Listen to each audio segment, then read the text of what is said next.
We're taking your brother to Europe. Celebrate on your own, Dad said. At graduation, the dean announced, our youngest tech billionaire. My parents froze as my $15 billion empire was revealed. Update 3.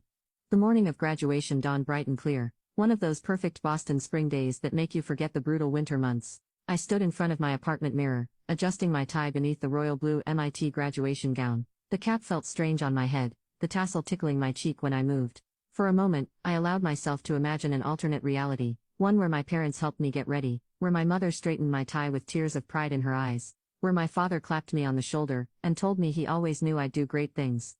The fantasy dissolved quickly. I'd learned long ago that imagining parental approval I never received only deepened the hurt. Instead, I focused on the reality. In less than 24 hours, the world would know about my company's acquisition. The papers were signed, the money would soon be transferred. No matter what happened at the ceremony, my life had irrevocably changed. As I drove to campus, memories of other solo celebrations flashed through my mind. My high school graduation, where my parents showed up late and left early because Ryan had a baseball tournament. My 18th birthday spent alone at a diner, because everyone was at Ryan's college football game. The day I secured my first major client, celebrating with a solitary glass of champagne in my dorm room.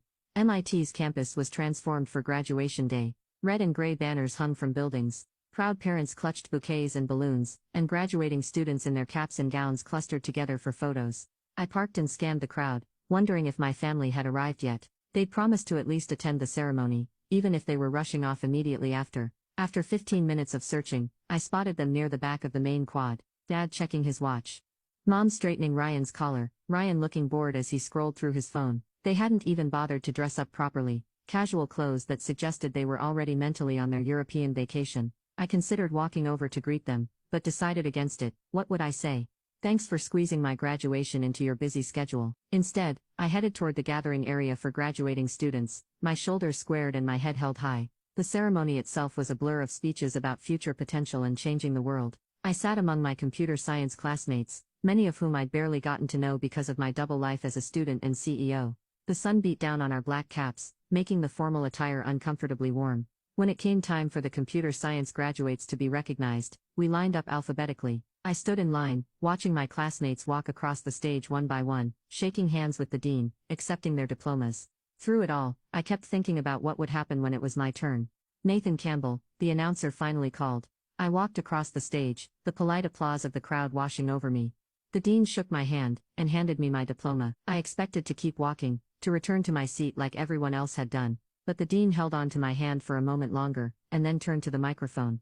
Ladies and gentlemen, he said, his voice booming across the quad, I'd like to take a moment to recognize an extraordinary achievement by Mr. Campbell. The crowd quieted. I stood frozen beside him. It's not often that we can say we've educated someone who has revolutionized an entire industry before even graduating. Nathan is the founder and CEO of Secure Adapt Technologies, which has developed groundbreaking adaptive security software that is changing how we approach data protection. Murmurs spread through the audience. I could feel thousands of eyes on me. What makes this achievement even more remarkable, the dean continued, is that as of this morning, Secure Adapt has been acquired for $15 billion, making Nathan our youngest tech billionaire graduate to date. The crowd erupted in gasps and then applause. Some of my classmates jumped to their feet. I stood there, a mix of emotions washing over me, pride in my achievement, vindication after years of being overlooked, but also a strange sadness that it had come to this public revelation. My eyes found my family in the crowd. Even from a distance, I could see their shocked expressions. Dad's mouth hanging open, Mom's hand covering hers. Ryan standing completely still for once in his life, phone forgotten at his side. The applause grew louder, turning into a standing ovation. Cameras flashed. People I'd never spoken to were cheering my name. The dean gave my shoulder a squeeze before I finally continued across the stage, my legs moving automatically, while my mind raced.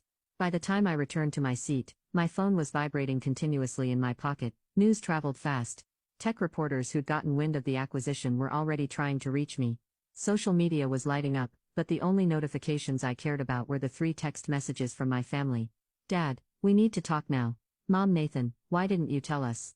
Ryan, what the actual hell, bro? I put my phone away and sat through the remainder of the ceremony, clapping for my fellow graduates while mentally preparing for the confrontation to come. Now you can watch the 4th part by pressing share and more.